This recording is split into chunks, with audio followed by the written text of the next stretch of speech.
हे स्टँड आहे कोल्हापूरचं आणि हे रिक्षावाले एक रिक्षावाला 150 सांगतोय, 100 सांगतोय, 80 सांगतोय आणि इच्छा आहे त्यांना आम्ही सांगितलं फक्त तुम्ही मीटर टाका. हे लोकांनी मीटर न टाकता उगाच भांडायला आमच्यावरती येत आहेत, आमच्या बरोबर आमच्याकडे दादागिरी करतायत. हे म्हणजे हे लुटारू चाललंय ना यांचा धंदा. म्हणजे एकच्या जागेवरती तुमच्या जागेवरती आम्हाला फसवताय तुम्ही. तर कोल्हापूरमध्ये आपण आज रिक्षाने आलेलो. कायम आपण टू व्हीलर किंवा गाडीने येतो. आमच्या गाडीचं काम होतं म्हणून आम्ही रिक्षाने आलेलो होतो, याच्याने गाडीने आलेलो. रिक्षा घेतलेली. रिक्षा घेतल्यानंतर तिथे सांगतायत की तुम्ही एक म्हणतो 150 रुपये, एक म्हणतो 100 रुपये, एक म्हणतो 80. जे आपण 100 रुपयाची रिक्षामध्ये जाऊन बसेल. आम्ही मान्य करतोय की गॅसचा प्रॉब्लेम आहे, तुटवडा आहे, आम्ही मान्य पण करतोय.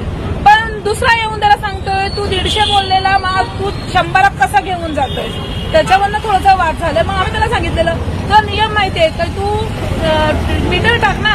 मीटर मध्ये जेवढे होतील 150 का नाही 500 का नाही होत आम्ही द्यायला तयार आहे ना.